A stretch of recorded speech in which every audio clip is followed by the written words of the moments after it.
Welcome to the LANCave. We're living as nerds. I'm joined by Kevin and Owen. What? I'm not. Owen? Yeah, Sorry. I'm Kevin, and I am here. Sorry. Kevin was in view, and I switched to him, and then the camera switched to Owen. So, surprise, we're joined by Kevin this week, and Owen as per usual. Kevin's dropped in to talk about some Final Fantasy VII demos. And in particular, because you guys have a lot of love and nostalgia for Final Fantasy VII.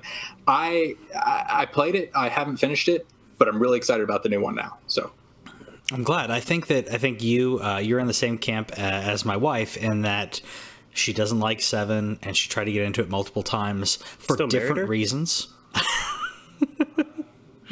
I did. To my defense, I didn't know until afterwards. Oh, okay. Yeah, that's fair. Okay. Yeah, it is till death do you part after the fact, and so it's like, well, I guess now I'm like, I screwed up. I mean, She appreciates Zelda.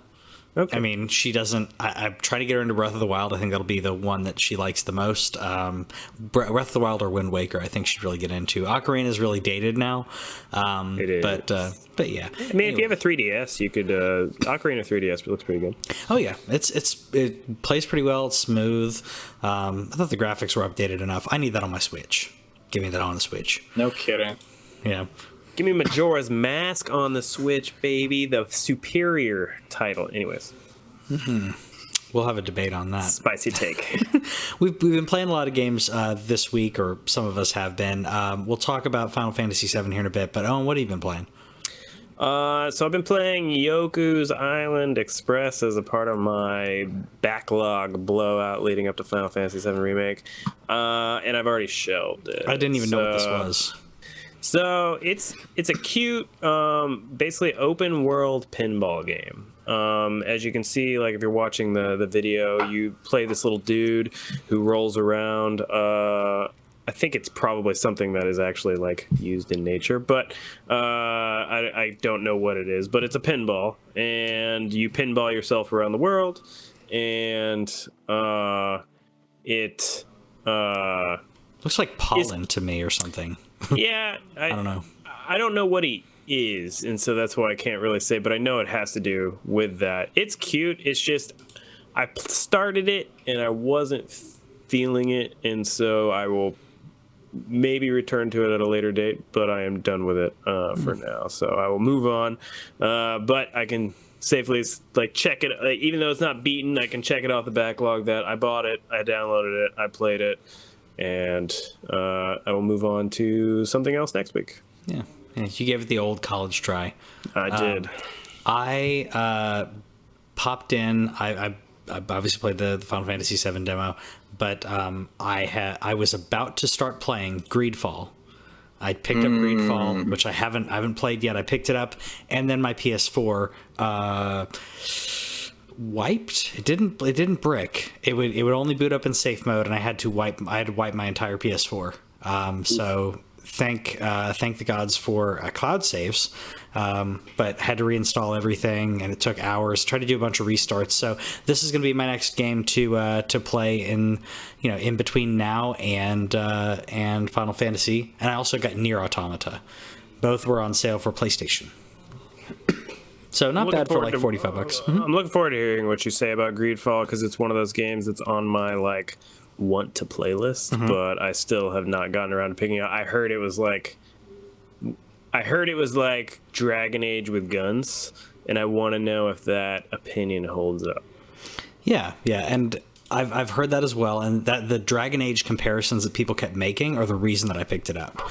When people kept talking about the game, I was waiting, to hear what's the hook, and that was it for me. The conversational bits and combat systems hooked me or got me interested. So yeah, and I'm mostly blind on this. I've seen a few bits of gameplay and some conversational stuff. So happy about that. What did you think of the Baldur's Gate? Did you see the Baldur's Gate gameplay that came out? Yes, that looks phenomenal. It was kind of funny because I was watching the one of the devs play it, and they were apologizing for how slow it was going, and I was like, well, yeah, but that's how combat goes, because it's it's very much based on the whole D&D system, and kind of for me looked like a throwback to kind of Neverwinter Nights-ish, where you can actually see all the mechanics, but a bit slower. So I'm definitely on board now. Yeah, I mean, it's the idea, the tactical aspect of it, where you're going to plan out what you're going to do, which I think a lot of games nowadays, they're way too, they're very fast paced, and you miss a lot of things that could be strategic, which, again, we'll talk about Final Fantasy VII in a bit, but I feel like I want to segue to it, but Kevin, what have you been playing? So I play Binding of Isaac pretty much every night because I'm just never not playing that game. That's my relaxing game before I go to sleep. And so I'm playing that. I'm just about finished with Bloodborne. The first time I beat it, I didn't go all the way back and take on the Old Hunters DLC because I had fully beaten the game. Then it goes to NG Plus, and then it's all, even harder. And so I've gotten all the way up to Gehrman, and then I'm going back and hitting the Old Hunters DLC, which has been a blast. That's been a lot of fun. Yeah, I haven't done any of the Old Hunters, but I need to do it, I think. Yeah. And then I checked out Ori and the Blind Forest this week because Will of the Wisps is coming out next week.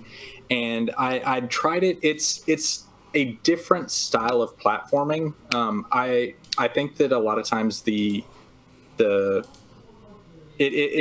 took me a minute to figure out how the whole thing goes, but now that I'm through the Genso tree, I think is what it's called, a lot of people have said that that's like the super hard first platforming, and then there's super hard platforming at the end. And I don't know, I think I'm probably just going to wait until the next one comes out because like I said, I've been playing a lot of stuff lately. So but it definitely did make me excited about the next one. Yeah, I'm excited about the next one. I haven't played Ori in quite a while, but it's a nice world to jump back into. It's so pretty, so pretty and relaxing. So without further ado, let's talk about some Final Fantasy VII. All right, I could not wait. I could not wait for this. Owen posted this earlier. He posted, what is it? Was it Monday? Get my days mixed up here. That sounds right. Yeah, he posted it Monday. Yeah, because it was a work day. It was the beginning of the work week. Yeah, Monday. Yeah, so Owen, myself, and Robert were all like I gotta how do I play? I think Robert was saying he can't wait to get off work or something, and you're like, I've already played it. I had to. Yeah, exactly. I didn't get a chance to play it at lunch. I played it right after I got off work, and then I played it again. And it's great. It's everything that I was wanting. But Owen and I are big Final Fantasy VII fans, so we can gush about the things that we liked about it. I think we already saw the opening cinematic.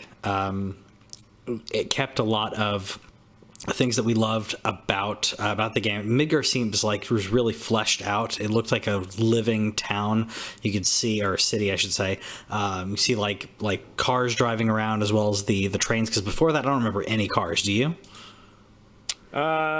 No. I mean, there's the truck that you drive. Yeah. But in terms of on the streets, there's some broken down vehicles throughout the slums. Yeah, but it wasn't a thriving metropolis. No, not the same.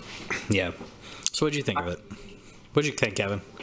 I really enjoyed it. I went in it's been a long time since I played that one, and so I went in kind of with I think there's this rebel group and they're trying to blow a thing up, and Mako is the lifeblood of the planet and stuff. But I really enjoyed the characters. I remembered Barrett, and he's way cooler. I don't know if I just had the wrong voice in my head, but him being voiced the way he was really fleshes out that character. And in particular, there's a part where it's toward the end of the demo, and they're going up the elevator, and he's like, come on. And then he looks back, and Cloud is just kind of just sitting there peacefully, and then it shows Barrett's hand relax. And he's just all tense, and then he just relaxes, and I thought that was a really good character. It was a subtle character building moment, and I feel like that's something that from what I remember, Barrett was not as fleshed out as I would have liked him to be, and I like him way more now. I like him. I like Jesse, Wedge and Biggs as always, and Cloud. Like all of the characters seems like they've taken what those of you who were fans of it were really big into, and the characters that you knew, they feel like they've been more fleshed out.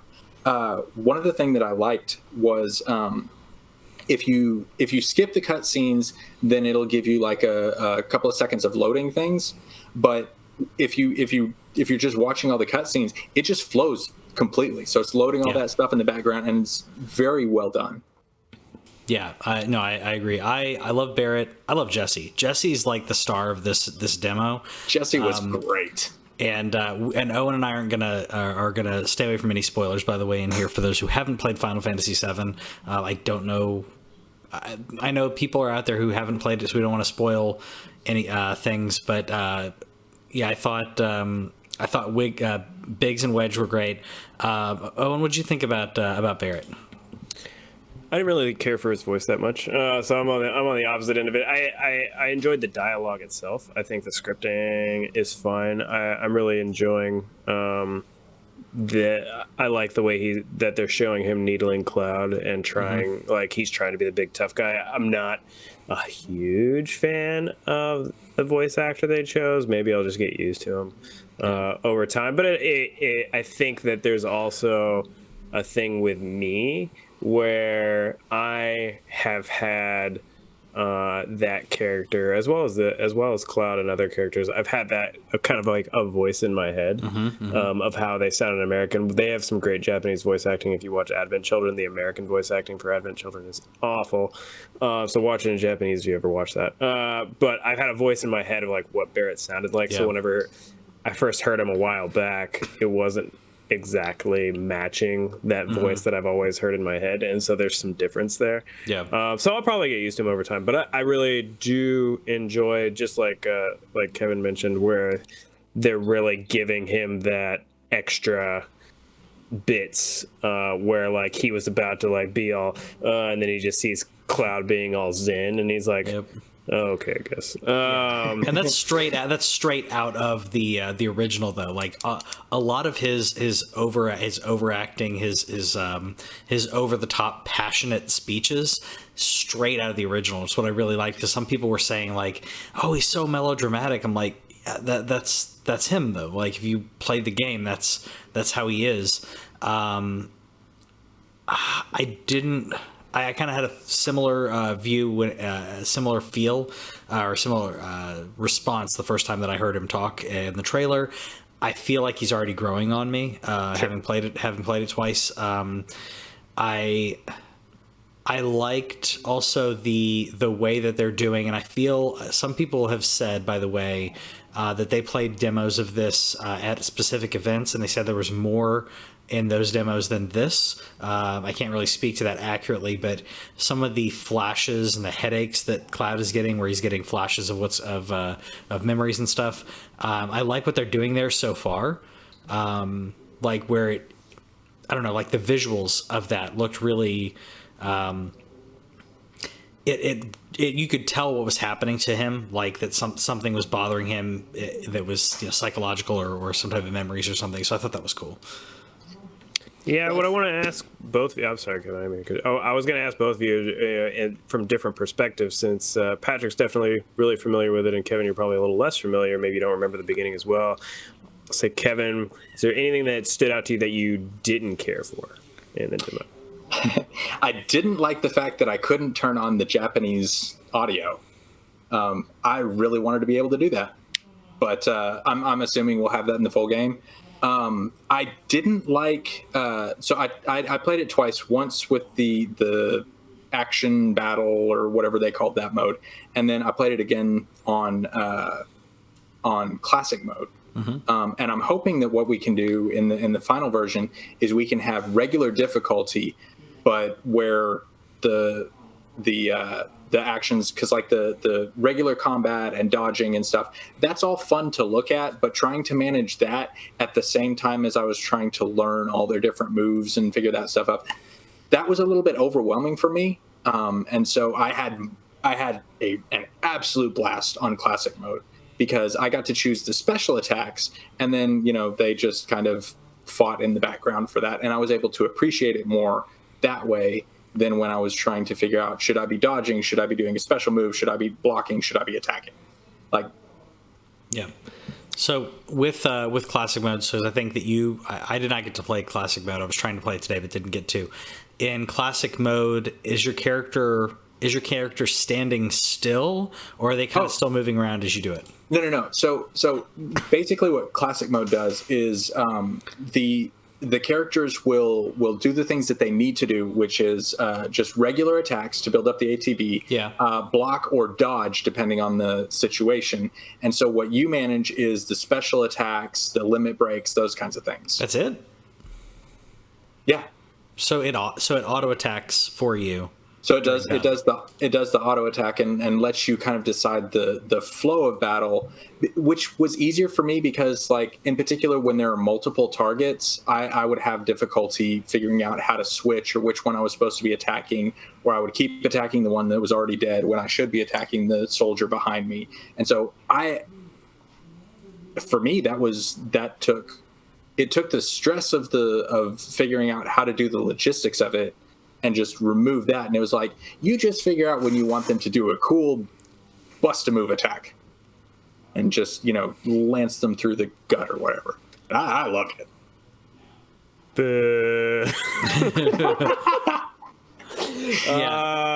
You play your game, I'll play mine. There's nothing wrong with it. I'm a big fan of everybody. I love games with easy modes and everything, where that way you get to play on your own difficulty levels. But what you just told me completely turned me off of it, because I think that there's something for me as somebody who's fought that scorpion probably at least 100 times. I haven't fought every boss in the game 100 times, but I've definitely beat that scorpion tank at least 100 times. And so being able to come at it from a really fresh thing and figuring out this new style of gameplay to this game really interests me. The fact that it like auto blocks for you and stuff, like, I can really see that being good if you want to experience it as a story mode. Yeah. That's definitely a good call. I can see why they added it as an after effect after a lot of people were like, I want turn-based Final Fantasy VII Remake. That seems like a good compromise.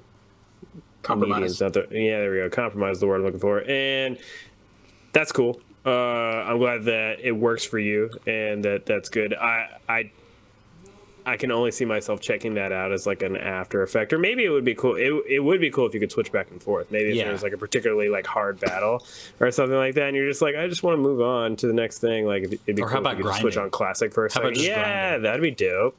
Definitely. I can see that. Patrick, is there anything you didn't like? It's gonna seem, well, I don't know, maybe minor.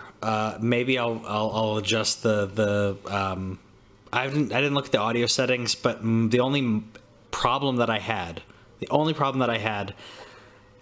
well, other than the fact I will agree with Kevin, there was so much to learn so quickly, because this is essentially the tutorial. Second time around was easier, but if you were playing the game as a first go round and that was your first bit, I could see it being a little overwhelming. My problem actually was the audio. The music is great. Like, they've taken a lot of the original themes, they've taken the things that we love, and we have like an updated version of it. But the characters are talking, and the explosions are happening, and all the sound effects are going on, and it was hard to hear the music. Yeah. So I may have to go in and like bump the sound effects down or something, because that was distracting. I also just noticed, like, why wouldn't the music just shut off in certain points? It seemed like it was ongoing the whole time, which can be cool, but at the same time, I don't need like total orchestral fan for all the entire time. So I'm wondering if that's going to be persistent throughout the game, or if there will be points where it's like, there's probably some good opportunity for just some silence. Well, the thing with every Final Fantasy demo that I've played, because like back when we got the demos for 15, when we got the demos for Kingdom Hearts, Square just doesn't like you to have any options. in the demos, and there's consistently way more. So I think probably a lot of that'll be ironed out once we're able to adjust it, and just like with the combat, make the game what we want it to be. Yeah. I don't know how to feel about the audio. I like that I have heard that we're going to have the English and Japanese versions for audio. I've talked about this forever ago. If I'm watching a movie or watching anime, I really don't care either way. But playing video games, there's so much going on. There's so many other visual aspects that are I'm taking into account. I prefer English in my video games because I'll be distracted. I won't be able to take in the entire, the entire aspect and picture detail of everything that's going on if I'm reading subtitles. Like if Red Dead Redemption was made in Japanese and I was reading subtitles while I'm riding my horse, then I wouldn't be able to take in the sunsets and other things. I wouldn't be able to really just enjoy them while I'm relaxing and listening. That's just me personally, but I think it's cool that we're getting that option at least. See, I'm excited because I have somebody. Zed is not fluent, but she knows enough Japanese that she'll a lot of times whenever we're watching something, she'll be like, "Okay, that's not what they said," and so I'll get a lot more of the context, and so sure. I'm looking forward to that. Which I will say, as someone who I was in a weird situation at one point. I helped someone translate a script that they'd already translated, and they were like, I translated it, but it doesn't read right. Like that's weird to say. It was very clunky. Some of the references just didn't feel right. So yeah, it makes sense that it's more authentic, but yeah, some things just don't translate. Yeah. Well, what was your favorite part? Favorite. No. I mean, when the demo leaked originally, there was the intro already. Eris looks amazing in this, and I'm gonna still call her Eris. She does. I'm sorry. I mean, that's her name. I'm just kidding. Honestly, I think it is the bits that we saw that was more fleshed out, and so we won't spoil anything. We're talking about the demo, so the demo's available. So I'm only going to speak specifically to what's in the demo, but you really see you get a look. You don't know who all these characters are. Mm-hmm. You don't know Heidegger, and you don't know the president and everything yet. But we see them monitoring the situation, and you see that there's some manipulation of what goes on in this opening scene, and that got me really excited. I knew that what we were getting was fleshed out Midgar. That's been made very apparent by the fact that we're pretty much only getting Midgar, at least as far as we know. Nobody's played through the end and spoiled it yet. Watch out for that on the internet the next few weeks. Who knows when the review copies are going out. But the fact that they showed a different side to this, like, if that was what was going on, we have no idea in the original context of the game if this was thought about before, but if it was, and then even if it wasn't, the fact that they introduced this little aspect, like that there's a lot more manipulation going on from Shinra than meets the eye, and there's a lot of stuff that we weren't privy to as longtime players and fans of the franchise, and then somebody like me who knows this game very well still can be like, oh, they were doing that. Like, that was super cool to me. What they did to the plant, what they were doing while they were monitoring, like them already like knowing who Avalanche kind of was, and like the dismissive nature of it, like that all sounded super awesome to me. And so that is what I like the most, is like we got a little bit of a taste of what they are going to be doing with a fully fleshed out Final Fantasy VII Remake. Yeah, because we are spoiling at least the demo in this review of the demo. And it does not spoil anything to say that in 7 they are. I mean, Shinra is manipulating things, but now we can see we can see earlier what they were doing to manipulate situations into how they make Avalanche seem just terrible. and I think by the way, I think I'm in the minority here. Did you guys both pronounce it Mako before this? I did not pronounce it. It's Mako. I pronounced it Mako. I've always pronounced it Mako, and then they pronounced it Mako, and it's like it sounds weird every time they say it. Isn't that a Japanese word? Isn't Mako a Japanese word? I don't know. I speak English and bad English. Yeah, same. But I thought it was, but either way, I always thought it was Mako. Everyone that I've talked to said Mako. And between this and Aerith being Aerith, like it just. I wish that can we toggle like the voice actors to say Aerith or Aerith? Like I'd prefer that as a toggle. I don't know what they put in the game. I'm pretty sure they put Aerith in the game, didn't they? I thought they called her Aerith. I'm gonna double check that really quick. We'll see. Yeah. Any final thoughts on the Final Fantasy VII Remake demo? Okay, so I told you guys this before we started recording, but like up until now, I've been interested. I've been watching, and I've been interested in following it. But after watching that, I am a definite will buy now, and so this demo sold me. Which is what demos should do. This is why demos need to come out. Yeah. Great demo. Yeah, I think it was great. I'm gonna segue into a game I want a demo of, by the way, and to end, I think we're all happy with Final Fantasy VII demo. Yeah. Very much so. And before you segue into a different game, I do want to mention that they did officially say Final Fantasy VII Remake is done. Thank goodness, because it comes out in a month and 5 days, and that the team has moved on to the second episode, is what they're calling it right now, of Final Fantasy VII Remake. We have no details as to what the second episode is, what time place it takes place, or really anything at all, but they've moved on to it, so that's good to know. We'll figure it out. Well, and I'll let you kick off this next one as we pivot. So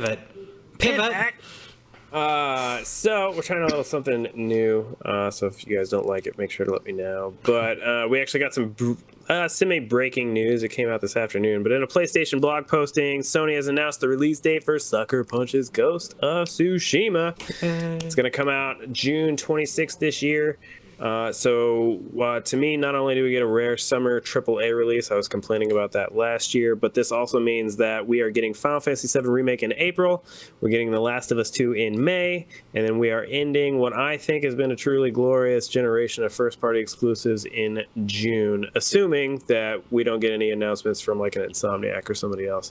But along with this release date, they also gave us a story trailer, which explained a little bit why we were getting more of an untraditional samurai, where we're getting like a ninja samurai in my opinion.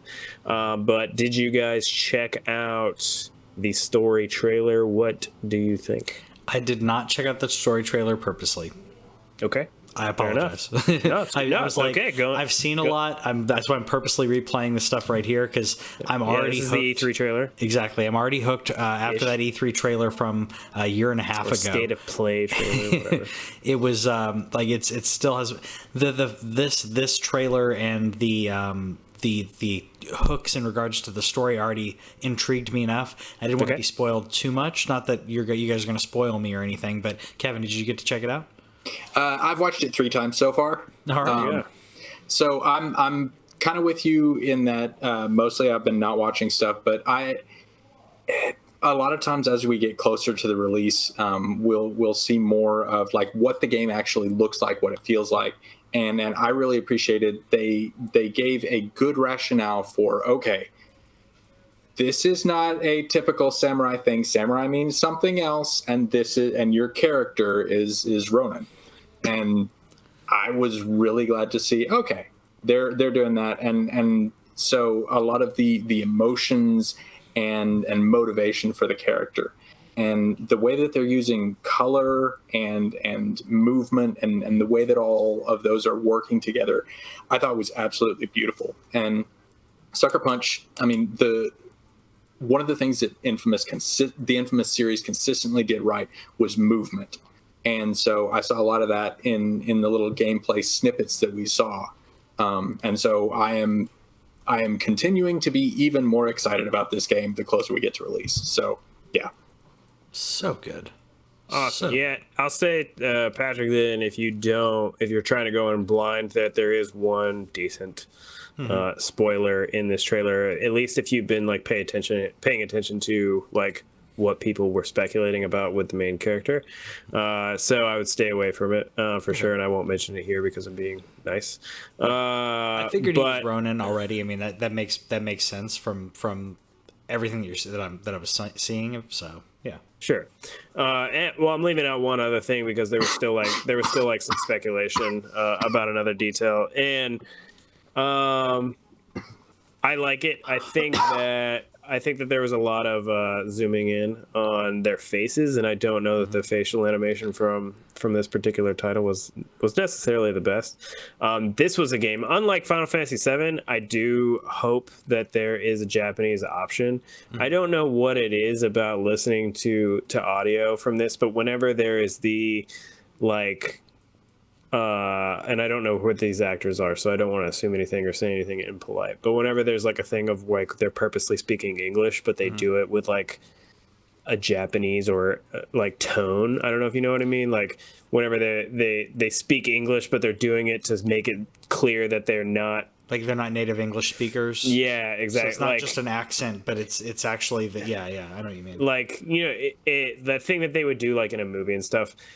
It doesn't like I'm white, so I don't really have any like specific beef with it per se, but it just is kind of like jarring. And so I kind of hope that there's an option to turn on Japanese voice acting and do read the subtitles on this one, because I think given the context of the game that it would be especially cool to hear it natively and then read the subtitles to it. But it made me excited.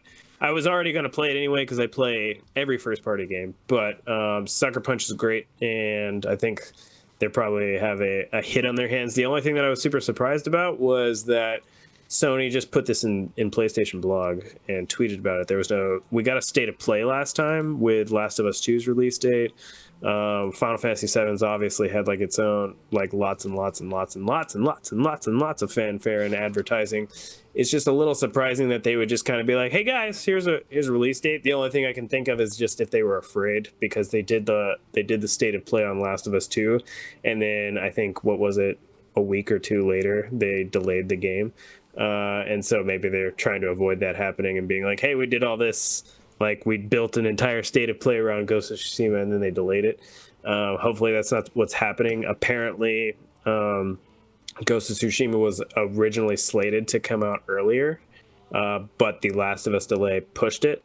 So hopefully that means that it is good to go and will, in fact, come out in June. I did have one thing briefly. So the first time I watched the demo, I actually watched the Japanese voiceover, the Japanese audio, and the Japanese audio is definitely way better than the English. And so, yeah. I will definitely be doing that then. Yeah. Anything else about Ghost of Tsushima? We got some news on Stadia, which really needed something. So Stadia's been just floundering like for about since launch. This is super spicy. So Google Stadia sniped one of the great Sony studio heads. You may have never heard of her, but that doesn't mean she's any less awesome. Shannon Studshill led Sony Santa Monica, and if you don't know Sony Santa Monica, they made a little game recently called God of War. Sony made zero indication that Shannon had left. We have no idea who replaced her at Sony Santa Monica, but Google announced in their blog posting that they are opening Stadia Games and Entertainment in Playa Vista, and Shannon is going to be heading this studio. It's freaking great. She did God of War Ascension. She was obviously part of the new God of War. Didn't get as she was she's head of studio during that time. So, I mean, this is a larger player, and to bring her in, I think shows that Google is trying to right the ship in one way or another. I think they've got a lot of work cut out for them, and it's more than just their first party or whatever she's going to be doing for them in regards to game development. They need to fix the pricing structure. I honestly haven't had really any problems when I have played Stadia. I haven't played it a lot, mostly because of the games that were on there and the prices. But I played some Tomb Raider, I played some Destiny, and I tried Farming Simulator, and that was not fun. But I mean, I gave it a shot. I never had lag issues. I never had problems that other people were having. I'm not saying that they didn't have problems.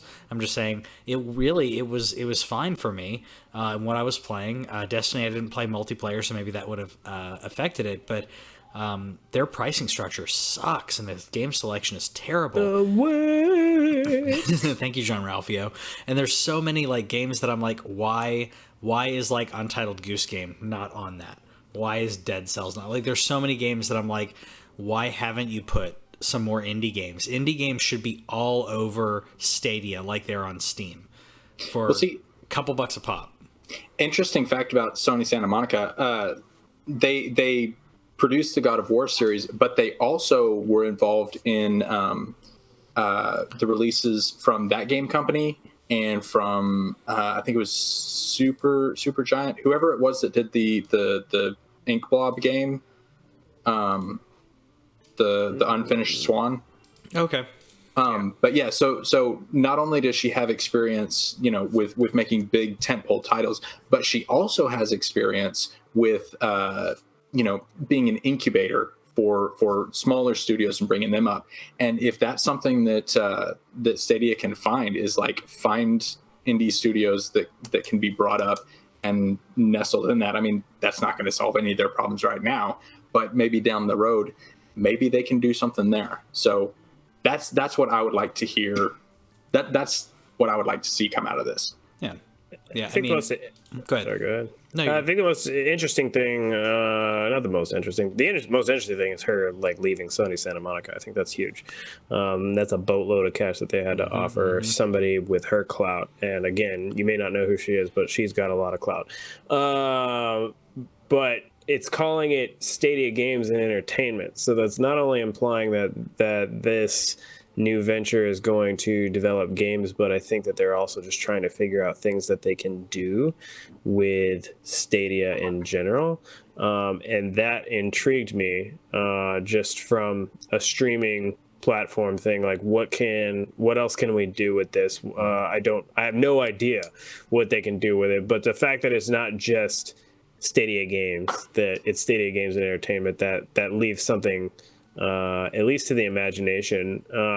Hopefully they've got some stuff coming down the pipeline quick and that she's able to step in on some of it, because they need to, Google has tons and tons of money, so they can keep it floating as long as they want to, but they need to get something going now. They can keep it on life support, but who's going to it? I mean, I've stopped. I turned off my subscription, so I'm not getting.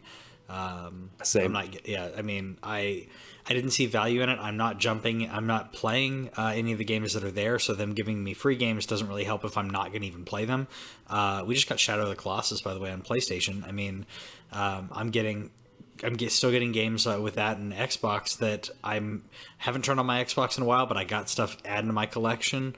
And I don't know. I just don't have a reason to play it. Every time I'm trying to play something, it's not something on Stadia, because they don't have the selection. I mean, we're in a environment now where I've got. I checked on my PlayStation. I've got over 330 games or something like that on my to install, because after wiping my PS4, I'm like, all right, let me install a few things, and filtering through that. Even then, I'm like, no, and they're good games. So if you're giving me what do we have, 27 games or something like that on Stadia, it's not enough right now.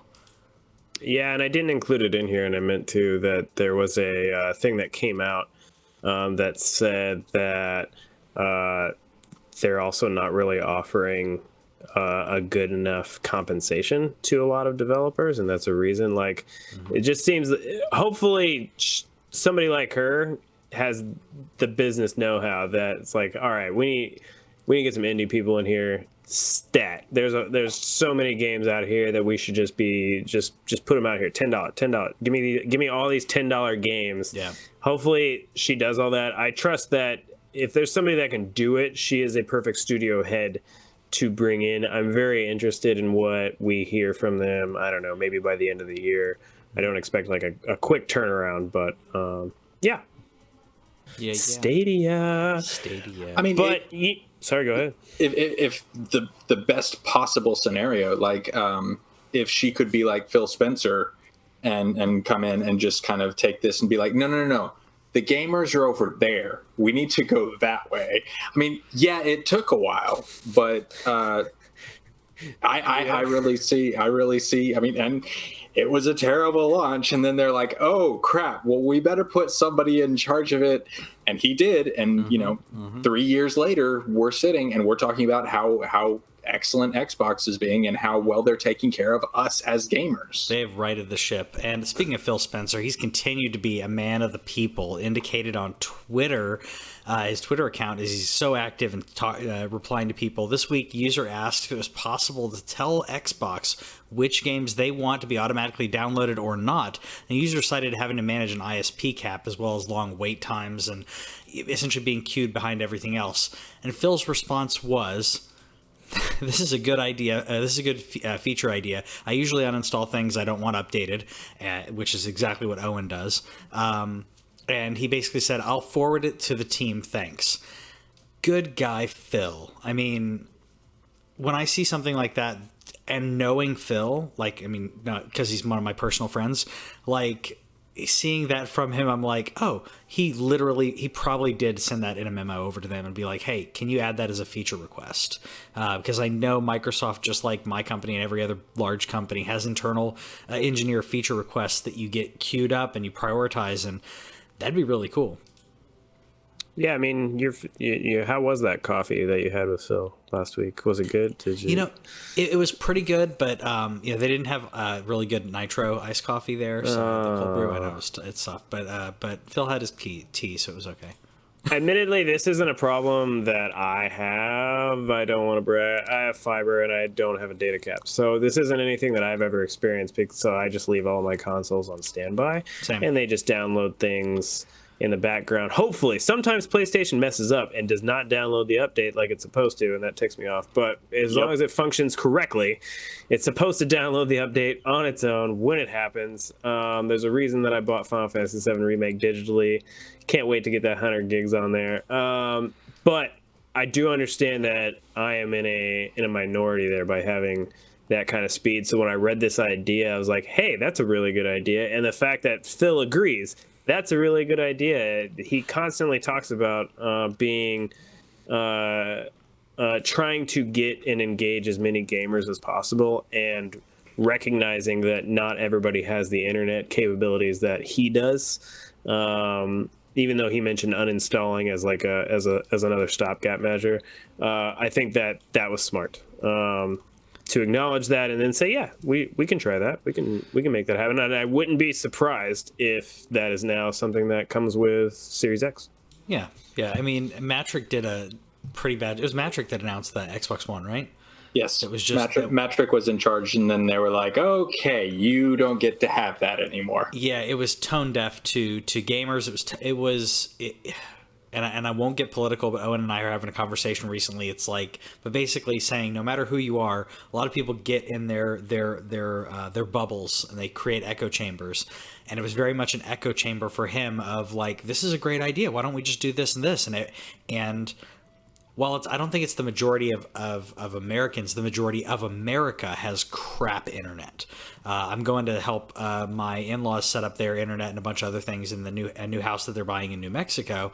And I know that's going to be a struggle. So I'm already like looking at like what internet packages they have. I'm going to get some mesh Google Wi-Fi going on for them. But the majority of and obviously they're not heavy users like I am, but data caps are still a thing for some reason in America. They're not in a lot of other countries, but our infrastructure sucks. So we got to do something about that. Absolutely. And Matrick was also the one who said, if you can't be connected all the time, we have a great system for you. It's an Xbox 360. Yeah. Yeah, that was terrible. I'm glad he's out because Phil's great. so much better. Phil's so much better. So I don't think it'd be the LanCave podcast if we didn't talk about some Star Wars. Yeah, Star Wars. All the Star Wars. So recently, Jason Schreier wrote about a sequel to Jedi Fallen Order being in development, which surprised none of us. But he also noted a small dev team called EA Motive was working on a smaller project. Twitter account of PSN seemed to have found a little leak, little Project Maverick going on. And we just talked about Project Luminous. So speculation. But man, Project Maverick, what do you think it could be? So I want to shout out to PSN releases, by the way, because this Twitter account is followed by like less than 1,000 people, and they literally tweet out every single time something gets added to PSN. They tweet it out. Like, I don't know how they figure it out either. So really cool. So I'm now following them as a result of this story. The thing that I want you to do, can you throw that screenshot up there again? Yeah. I want you to know, what does this font look like to you? What does it remind you? It looks like Solo. It does look like Solo. Mm-hmm. I'm not the one to come up with this, so I'm not going to act like that's an original idea. Sure. I got that from the article that I posted. But Project Maverick, we don't know if that's going to be the final name or not, but what if this was something Han Solo related? Would you be down with like a young post-movie Solo excursion? We're talking post Solo, like post Solo, like pre New Hope. Pre New Hope. I think it'd be fun. There are countless stories that they could make up. Yeah. With that, I mean, this is someone who, obviously he regards himself as this amazing smuggler, but obviously has gotten into a lot of trouble. We could, it's similar to like a Rogue One situation. Maybe we could, one of the last things that you do is you're about to be boarded by an Imperial Star Destroyer and you have to like dump your cargo and like evade them. Just straight up like show why he got in trouble with Jabba. But there's so many other things you could do in the game that don't even have to tie in. I think it'd be really fun. I think it'd be really cool. Let's see some more of the weird people that weird aliens and smugglers and stuff that he knows. It'd be cool. Absolutely. And there's also so Ragtag was Ragtag the one that was canceled that Visceral was running? That was Amy Hennick's game, yeah. Okay, so EA Motive was actually the one that absorbed that studio, and so I think that the history of it, at least something, may be coming out of there. And so the history of that, yes, they had Battlefront and all that stuff, but there's also this separate group that's working on it, and so because that's the ones, it's Amy Hennig, and it's also the Ubisoft lady, Jade Raymond, is the one in charge of that studio, and so yeah, I'm excited about it, and I'm looking forward to seeing what kind of adventures we can be having. You know me, man.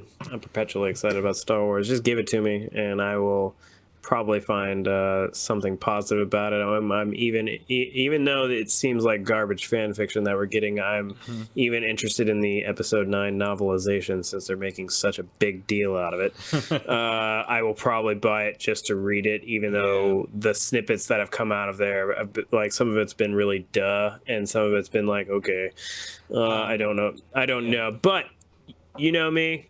Give me Star Wars. We just talked about this last week, that one thing that we hope comes out of them being free from the Skywalker era is that we can make more games, more books. If we're not going to do as many movies, hopefully we can go back to that 90s-esque Star Wars time when that's all we had was games and books. So I'm perfectly fine with that being what we're getting. Speaking of going back in time, PlayStation 2 came out 20 years ago in Japan, as of yesterday. Sold 155 million units, making it the best-selling console of all time. I'm still surprised. PS4 selling really good, but man, PS2 just kept going on. Thanks, in fact, partly to it's the most affordable DVD player at the time, or one of the most affordable, and obviously doubling as a game console. Who owned? We all owned one, right? I think everyone owned one. Everyone on the planet. Yeah, so I actually got to be on the news when the PS2 came out. I was in college, and we went to the Best Buy, and we stayed out all night, and just picked it up in the morning, and I said that something about like everybody has their own brand of crazy, and this just happens to be ours. But yeah, it was a really fun moment, and it ended up in a dorm room, and we played Tekken Tag. Like, I got tired of people coming into my room, and so I would just send them down the hall and put the PS2 in a different place. But like, that console was just incredible, and it was, nowadays whenever a new console comes out, it's like, yay, this is fun. It's a little bit prettier, but like PS1 to PS2 was just blew my damn mind at the time. Yeah, same here. Did you? So you owned one at launch, Owen. You owned one at launch too, didn't you? Relatively, yeah. Unfortunately, also because I got one of the bum systems. A guy at church had like stood in line and gotten one, and I bought one off of him. Okay. And it was one of the ones that had a bad chip, so it eventually stopped. Like, it wouldn't read the purple discs.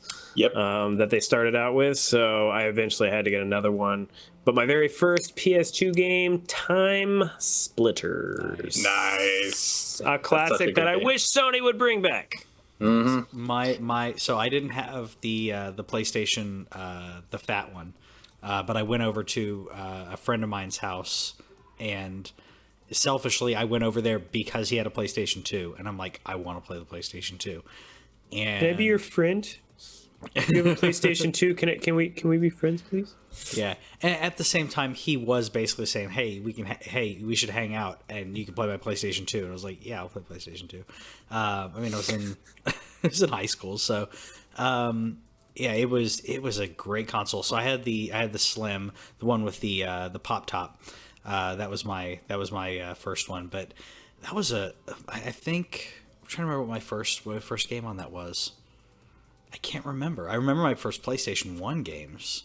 While you're working on trying to remember what your PlayStation 2 game, so I actually had the same issue that you were having, where it wouldn't read some discs, and I got on the Sony forums and was like, "Hey, the system you sold me is busted," and they said, "Okay, well, just ship it to this address," and they sent me back a brand new one.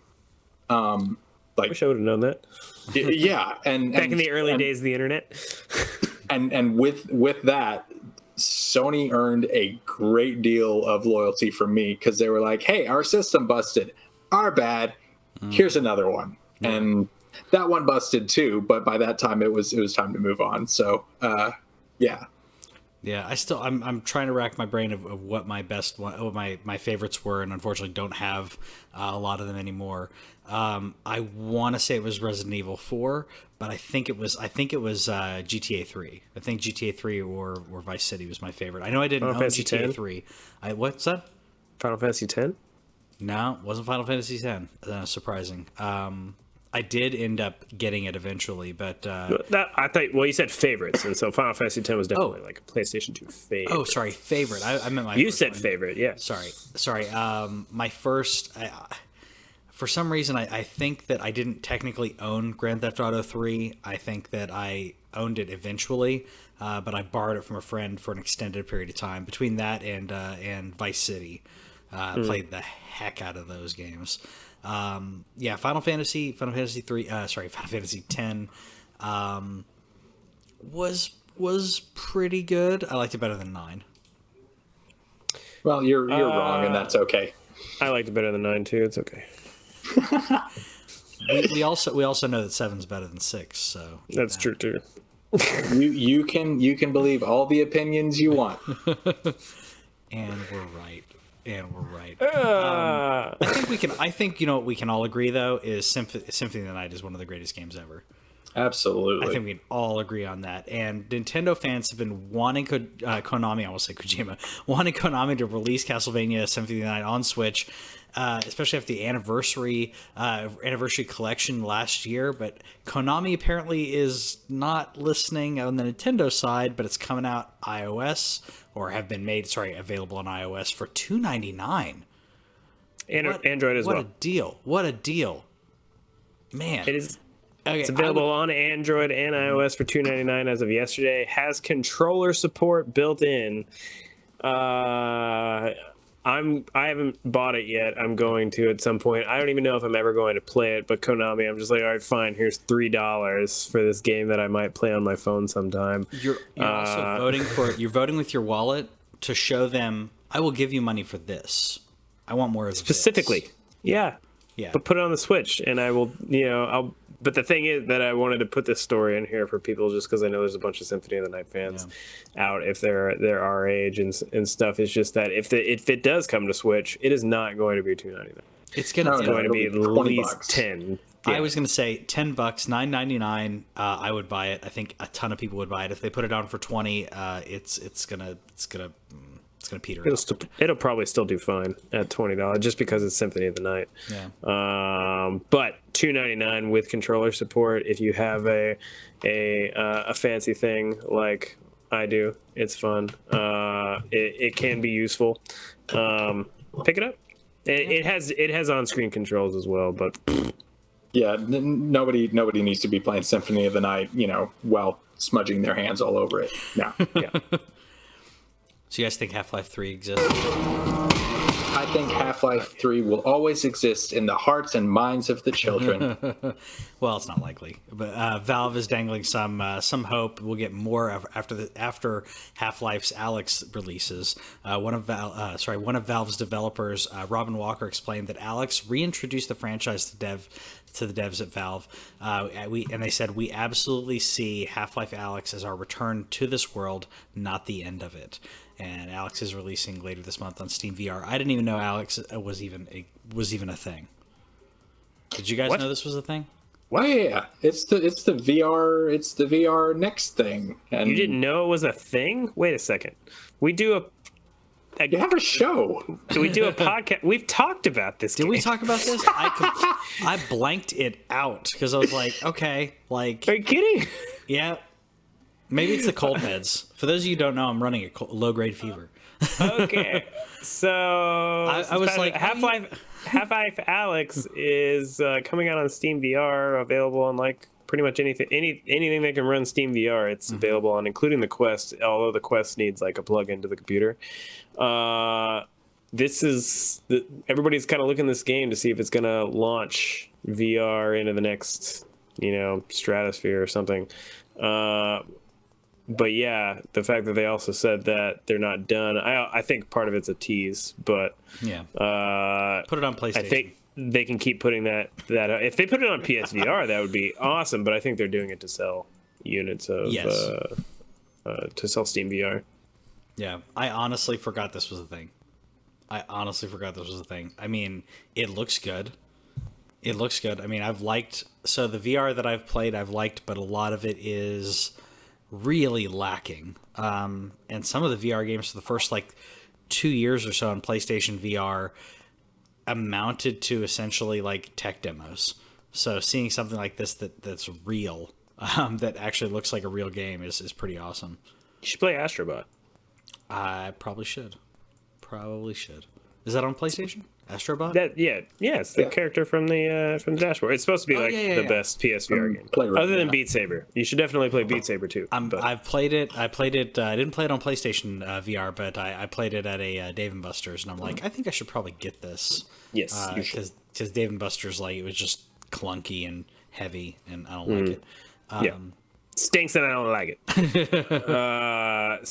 Speaking of things that stink, the coronavirus stinks, and we've already kind of been speculating about how it's affecting the video game industry. We've mentioned on the last week's show how they canceled GDC.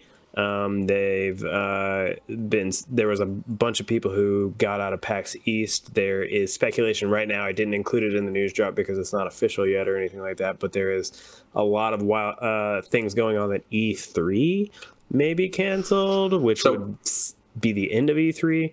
One piece of news on that, I Am 8-Bit was originally supposed to be the event coordinator for that. And they've stepped back and they've been like, we wish them the best of luck. Have fun with your E3. So That's already affecting the game industry, and we've all discovered that it's also, we talk a little bit of film and TV on this podcast as well. It is expecting, because China is the number 2 movie market, and they've had a lot of shutters and stuff. It's expecting to hit a $5 billion hit on the worldwide movie industry, and an indication of that was that No Time to Die, the new James Bond movie, has been delayed from April all the way until November. Now, not because anything has happened with the film. There's nothing wrong with like the production crew or anything like that. It's literally because if they were to release it next month, all of the Chinese theaters would be closed, and so they would make no money on it releasing. So they're literally giving up money in other countries like the United States so that they can potentially save some money down the line. But it's still, that's like one of the biggest movie releases of early 2020 that is now just not coming out until later this year. You know what releases this month though, right? Is Mulan. Oh, really? Mulan releases at the end. I did not know that. No, I knew the Pixar movie was coming out, but which one? The one with Tom Holland and Onward. Yes. Onward, yeah. Yes. Yeah. I want to see that one. I want to now. I didn't want to see it on the first trailer, but now that I've seen the subsequent trailers, I was like, okay, I get it. I get it. I want to see all Pixar movies. Yeah. Inevitably, except for Cars 3. Still haven't seen Cars 3. Yeah. Whitney and I have a thing, like when if you see an animated movie and you see that they're really pushing the cast, it's usually lacking. Like Shark Tale and other movies like that, where they're like really drumming up who the voice actors are. They usually tend to be really lacking because they have to get you in to see whoever, Will Smith or whoever's going to be in it. But I think Mulan's not going to do very well in the box office due to everything going on here, and that's a shame because it looks really great. Yeah, it looks great. It's one of the few, like, it's not a remake in this case. They're actually just retelling the story as opposed to The Lion King and Aladdin. They actually kind of decided to make it a little bit original, great, no Mushu, which is a shame. But that's a bummer. So obviously coronavirus in general is a bummer. We don't really like to be too bummery, but we're a nerd podcast, so I wanted to make sure to bring it up. Like, not only is it potentially affecting console releases, we haven't heard for sure yet, but I'm starting to think more and more that PlayStation 5 might get delayed. That's why we're not hearing anything. Series X might be full speed ahead, but for those who don't know, there's one company in China that makes like everything. They make iPhone, they make Samsung phones, they make the PlayStations, they make Switches, they pretty much do everything, and they've been impacted by this, that's one of the reasons that the stock in the tech industry and the stock in general has been affected. So it's hitting the game industry. We now see it's hitting the movie industry in a different way with movies that are already done and so on, but just there's no eyeballs to see them, and so they're like, what do we do? It's crazy to see like kind of this impact where, like, obviously it's affecting lots and lots of people, but just the way that it kind of radiates out into things that you kind of take for granted. Like, you always kind of expect your entertainment mediums to be there, and they still are there, but at the same time, they could not be, or they could be missing for a while. It's crazy. Yeah. Speaking of viruses that spread, but on the fantasy side of it, we got to make light out of wow. Yeah, I did that. Just gonna step away from this podcast now. You're welcome. Someone's got to do it. Let's talk about... All right, finish your segue. I'll finish my segue. Talking about cinematic things and everything, let's make a cinematic video game TV series. Naughty Dog's Uncharted has been in the works for movies, but we're getting news The Last of Us will have a television show that's being made for HBO from the creator of it's being created.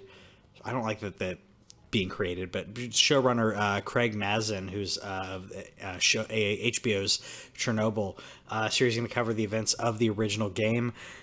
I don't like that it's going to cover the events of the original game, but I like that this will be a TV series because The Walking Dead should have ended by now, and I think this will be something refreshing that is still zombie-esque, but shows more heart.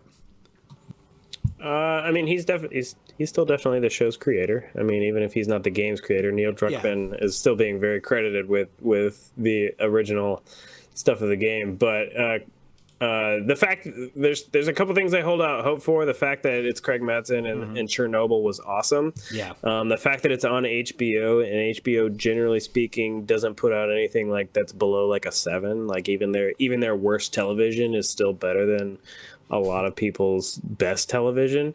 But like you said, like, why don't you just play the video game? I mean, I know that it's going to get out. There's plenty of people who don't play video games and everything, but whenever we're talking about this story, like, you're talking about the probably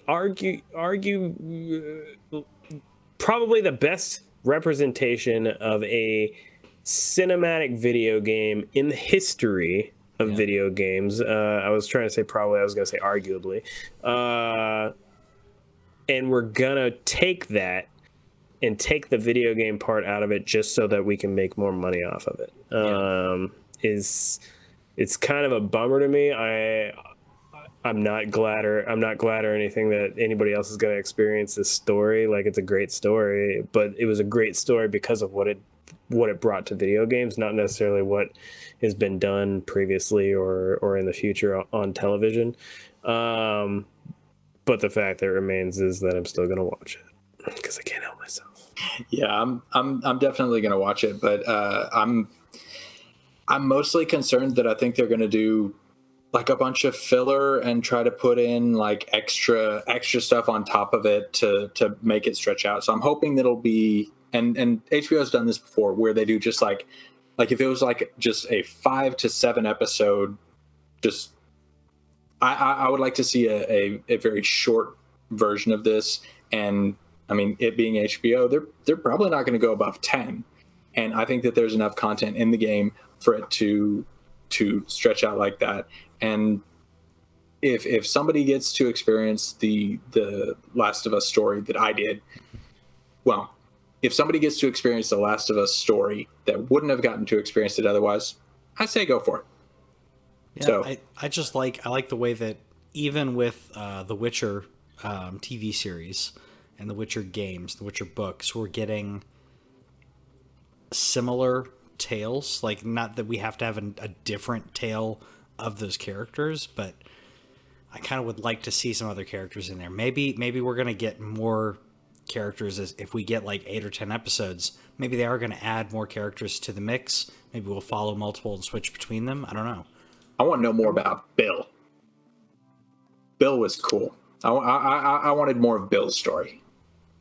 I will say that even though I'm not particularly like thrilled with this coming out, I will say somebody that I listened to made a good point that this is a better option than what they're doing with Uncharted.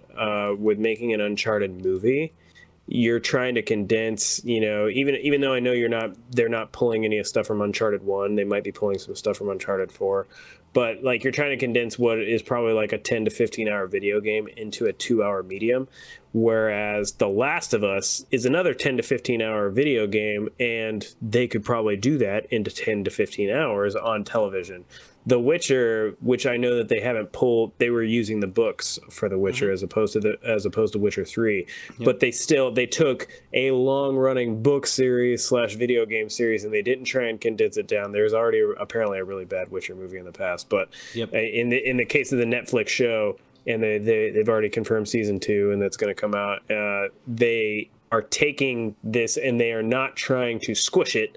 They are trying to say, they're trying to give enough time to really do that. I think this should be the path going forward. If we are this obsessed with taking video games, even though they are already the greatest art form and the fact that you can play through a story yourself, but if we're going to take all these great video game stories and put them on the screen, putting them on, what do you call it? They call the silver screen the movies. What do they call TV? The boob tube? I guess. I don't know.